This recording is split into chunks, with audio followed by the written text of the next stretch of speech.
Hey guys, welcome back to our channel. So if you didn't notice, neither of us are actually wearing falsies today. I actually have no eye makeup or no mascara on right now. Shook right now. Right? Like, I'm just surprised you don't even have mascara on. Yeah, it just nothing. And it looks good. I like it. Yeah. I have zero eyelashes to begin with, so I do have mascara on, but you just can't see them.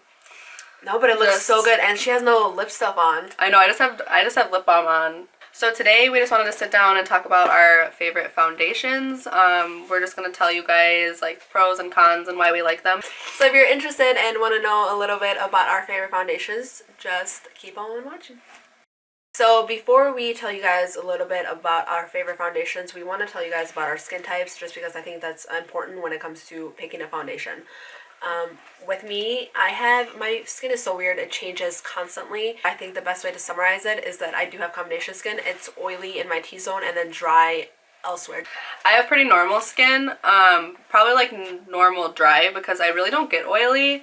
If I do, I have my foundation on for like 12 hours and it starts to get a little oily around my nose and on my chin, but for the most part, I'm just normal. My skin honestly is like pretty dull. Like it's just normal, not oily, not like really dry. I don't get too many dry patches, so I mean, I don't know what else to say about that. I just normal. Pretty basic over here. Sorry, I'm a combination. Obviously, going on. I would say since I don't have dry patches, but I definitely treat my skin as like really dry skin because I want my skin to be like really hydrated and like plump, I guess. So for the longest time, I refused to go into the drugstore and purchase drugstore foundation. So I always used high-end, really expensive foundations. While I was in that stage, a foundation that I really, really enjoyed and liked is the Estee Lauder Double Wear Stay in Place Makeup. This foundation was my favorite and is still one of my favorite foundations to this day, and I've used it for, I want to say, like 2 years. I own 2 shades of it. The first one is 1W1 Bone, and then the second one is 3W1 in Tawny. The claims for this are that it's long wear, it's proven to now last 24 hours, and it's a medium to full coverage. I don't know about the 24-hour claim because I don't keep my makeup on for 24 hours, but I know that this foundation, the one thing that I loved about it was that it lasted me a really long time. So I've had it on for 12 hours and it still looked as good as when I put it on as when I took it off. It is a matte foundation, which for me and for people who do have oily skin, this will be really, really nice. It does a really good job at kind of blurring your pores and filling them in and making your skin look really flawless. I will typically wear this when I'm going to an event and I want my makeup to stay on for longer periods of time and I want it to look a little better than like my everyday foundation routine. It retails at $39.50 on their website and they do have 38 shades, which is pretty good. That's really good. Yeah. So you should be able to find your shade if you wanted to try this out. I definitely recommend it, especially if you have oily skin. So I've had this foundation for a while and it was one of my favorites back in the day, and I've actually reached for a lot more lately. This is a L'Oreal True Match Lumi, and today I'm actually wearing it today. I'm used to the shade C4, which is interesting because that's like a cool undertone. This is a medium coverage skin improving luminous foundation. That's what it says on their website. I don't know about skin improving. It has SPF 20. It's lightweight buildable coverage that lasts up to 8 hours. I would say it's definitely buildable and it does feel lightweight on the skin. I can't feel it on my skin. I would say medium coverage, but I build it up in the areas that I need it and it builds up nicely and it doesn't look too cakey or anything. When I put it on, the finish I would say is luminous. So I mean, if you have oily skin, obviously it's going to look more luminous on your skin. And obviously you would need to set it. I set my foundations regardless whether they're matte foundations or luminous foundations. It comes in 15 shades. It also has warm, neutral, and cool undertones, so that's pretty good for a drugstore foundation. Since it's a luminous foundation, I typically will wear this like in the winter time or if it's like really dry outside. Since my skin does get drier in the winter, I like to stick to luminous foundations in the winter. It's $12.95 on their website. So my next favorite is the L'Oreal Infallible Pro Matte. This is $12.99 and it comes in 12 shades. It says it's up to a 24-hour matte without the flat. Air light texture, demi-matte finish, the pro look of long wear. It says demi-matte finish, but I would definitely say this is matte. Since I have normal skin and I think it's matte, If you have dry skin, this will be probably not good for you because it's going to cling to your dry patches like no other. I would say this is a medium to full coverage foundation. It's definitely buildable, and it's actually lightweight. It's not like a thick consistency, I don't think. Not heavy on the skin. So since it's really matte, I would wear this like in the summertime. I have the shade 103 and 101. So I actually used to be obsessed with this foundation. I would wear it just in my T-zone, and then I would put the double wear on over it or all over the rest of my face, and I loved that combination. It just looked so good, and it made my makeup last so long. So I love this foundation for that reason. I would definitely say it lasts like a long time. For sure. Because usually when I wear foundations, I'm wearing them for a really long time. I don't typically wear them for like 2 or 3 hours at a time, and this lasts like all day. So another foundation from L'Oreal from the Infallible line that we both like, is the Pro Glow. So this foundation is actually a recent favorite for me. If you watched, it should be the last video that was posted on our channel. The one right before this one, yeah. My tutorial, I actually used it there for the first time, which was probably, by the time this is posted, probably 2-3 weeks ago. Yeah. But I've been using it ever since, and I love it. I've really enjoyed this. I like luminous foundations, but I like how lightweight luminous foundations are and like the finish of them on my skin. For this being a luminous foundation, it actually does last quite a while on the skin. I haven't had issues with it like breaking up or getting patchy or anything throughout the day. On their website, this retails for $12.99, and they have 12 shades. This does claim to be a 24-hour foundation. It's supposed to be light and creamy with medium coverage, which I think is... I'll say it's pretty medium. It's definitely buildable. It's a really good foundation if you have drier skin. I think if you can make this work, if you have oily skin, try to make it work, because it looks really nice on the skin. I'd recommend you shake it before you use it. It does have a kind of reflective particles, almost like a liquid highlighter in there. So definitely shake it up before you apply it on your face. I mean, I've noticed with some foundations, I can't get away with like a really light layer and it looking good. Like this, you could have like a really, really light layer and it looks really good and your skin looks really healthy. This is like a really good foundation to use on the everyday, and if you want not full coverage but quite a bit of coverage. Very versatile. Very. So this next foundation is like an all-time favorite. I've loved this foundation for so long. I mean, we both have. This is like the first foundation from the drugstore that I was like obsessed with. This is the Maybelline Fit Me foundation. Both the Dewy and Smooth and the Matte and Poreless. Obsessed with both of them. These retail for $7.99 on their website. We found them for like $5.99 at Target. It depends on where you buy them. Yeah, there's 24 shades in each line, the matte and the dewy. They actually have a pretty good shade range, I would say, with different types of undertones. The colors that I have, I guess, starting from darkest to lightest, I have 220 natural beige, 128 warm nude. 128 is my go-to all the time. Like, I wear it for everything, no matter what color I am. And then I also have 112. I bought this to do somebody's makeup, so this isn't a color that I would ever wear. The other one that I usually always have in my collection is 110, but I ran out and I've lost it. So I ran out of it, and then I bought another one and I lost it. I have all the ones she said, but I also have 210, which is a tiny bit warmer. I'll mix this in with some foundation. Right? Yeah, so all of these shades, I don't pick out a certain dewy or matte because I actually love to mix the dewy and matte, and it gives like a perfect natural finish. So, I mean, I'll wear matte by itself or dewy by itself, but most of the time when I'm using these foundations, I'm kind of mixing a little bit. And I get the 110. It's super pale, but I get this so I can lighten up any of the other shades or basically customize my shade for that day since my skin tone changes. But I wanted a pump on 110 since I am mixing it in with the others. I don't want to like over pour, or like I want to be able to put as much as I want.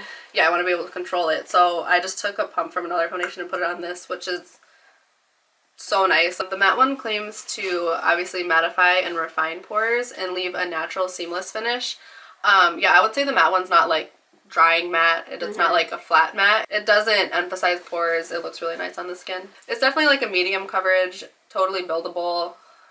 It's like a good everyday foundation. Also a good foundation if you're going to events and you want a really good coverage. That's actually my favorite foundation out of all of these. For sure, me too. If you know us or if you've watched any of our videos, follow us on social media, you already know what's up. You already know we love this foundation. You know what it is. You know what it is. This is the Wet n Wild Photofocus foundation. I have Buff Bisque, which is the lightest shade, Golden Beige, which is the next shade, and then I also have it in Desert Beige, which is a really dark shade. I also have Golden Beige, but I have Soft Ivory. I think this is the second to lightest shade. On the Wet n Wild website, it retails for $5.99. You can probably get it at Walmart for like under $5. Yeah. And then on their website, they have 20 shades. At Walmart, I know I think they only have 8. Maybe 8. Like, they definitely don't have enough shades in store. The main claim for this foundation is that it's a Photofocus foundation, so it has no flashback, which is really nice for people like us. It looks so good in photos. It looks amazing. That was the first thing we both noticed about it. The same day we were both wearing it, we took flash photography, and what we noticed looking at our pictures was that our foundation looked so nice and so smooth. It looks great in pictures. It looks amazing, yeah. Along with no flashback, it's supposed to also look good under 7 light conditions, as well as when you take pictures with your smartphone. This is definitely matte. I don't have dry patches, like I said before, but this is really matte on me. So if you have dry patches on your skin, I doubt that you'll really love this foundation unless you mix a beauty oil in with it or put a beauty oil on your face prior. I've actually tried mixing in like a liquid highlighter, and that's kind of how I mellow down the matteness, I guess. Before putting on this foundation, I make sure that my skin is really hydrated, because I know that it's really matte, so I want to make sure that there's nothing crazy going on in my skin. It's not picking up any texture, any dryness, so I make sure to do that prior. Every time I open this foundation, I think I'm just sensitive to scents, but it smells like paint. And I don't smell it whatsoever. She doesn't smell it. I've heard other people say it smells like paint. If you're sensitive to smells, you will totally smell this.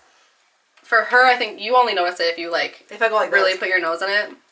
We wanted to, in this video, also incorporate how we put our foundation on, what we use to apply our foundation, because that can also affect the way you like a foundation and how it looks on your skin.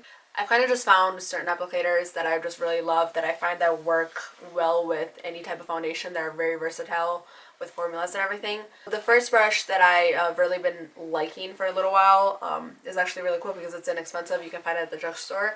It's this EcoTools flat top kabuki brush. Yeah. This is a really good brush. It's really good at applying the foundation very evenly all over your skin, and it looks really smooth once it's done. Try this one because the bristles on it as well are really nice. They're really soft. Yeah, they're really soft. I think that's what really makes this brush. The bristles just are really good at applying a foundation, like liquid foundation. I just kind of buff it in there. I think it's only like $7 or $8. Honestly, give this a go. If you don't like it, it's really inexpensive, but I think a lot of you would like this if you like applying foundation with a brush.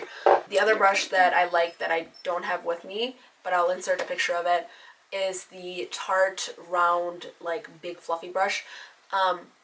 It is an amazing brush. I bought that when it first came out. I know they launched it in cooperation with their one of their foundations, right? Yeah, their Amazon Clay foundation. I bought those two together. I didn't like those two together, but the brush in itself is just so amazing. It's so big, it's so fluffy that you can just do your foundation in legit like 30 seconds. And it applies it very nicely as well. Honestly, ever since I got into like the sponge trend, like beauty sponges, I haven't even touched a brush to put my foundation on. I'm the same way. Even if I use this brush or the other brush, I do like to go over my foundation with a brush, just either patting it in there to make sure there's no lines or anything, there's no streaking. Or what I like to do if I want more coverage is I'll apply foundations with a brush like this or the Tarte one, and then do a second layer with a beauty sponge. So onto sponges. Well, we both love the Beauty Blender. This was like the first sponge that really came out. And then Real Techniques. Real Techniques came out with this sponge, and it completely replaced the Beauty Blender for me. I love this so much more. She would always talk about how amazing this was, and like I was like, no, like Beauty Blender is life. Like, clearly she was skeptical at first. I was very skeptical. One day I needed to replace it, and I was like, oh my god, it's $20-something. Yes. And this is like $7. Yeah, it's like $6 or $7. Yeah. And you can get a pack of 2 for $10. So that's what I did. And so I got it, and crazy. Dude, I love this. This is like a really recent purchase of mine. This is also from Real Techniques. There was certain claims with the sponge, but I threw away the packaging and didn't read them, so I really just wanted to try the sponge because I heard good things about it. I've only used it once, let me tell you, but I am obsessed with this when it comes to just applying my foundation. because it's so big. If you see like the area, I don't know which way this is. This is obviously bigger, like the surface area. Like, look at this compared to my face. Like, it takes up half my face. I can blend my foundation out so quickly with this because it's such a big surface area, and it blends it out really nicely and evenly. So that kind of wraps up our current favorite foundations, and a lot of those were drugstore, besides one, yeah. All of them were drugstore besides one, so that's really nice if you're on a budget, or if you just don't want to spend like $40 every so often. I feel like it's not necessary to spend $40, $50 if you can get... Not if you can find the same. If you can find a really, really good drugstore foundation, why bother spending $40, $50? We just want to know why. Why? Tell me why. Tell us. If you guys have any kind of suggestions for foundations that you want us to try that you love, let us know. Comment. Yeah, I love trying foundations, so comment them down below. So anyways, thank you guys for watching. I hope you found a drugstore foundation that you want to try or learned something new. And also for those of you that have been supporting us, we appreciate you guys so much. And thank you. Thank you. Thank you for watching our videos, our really long videos. Alright, well, we will see you guys in our next video. Bye guys.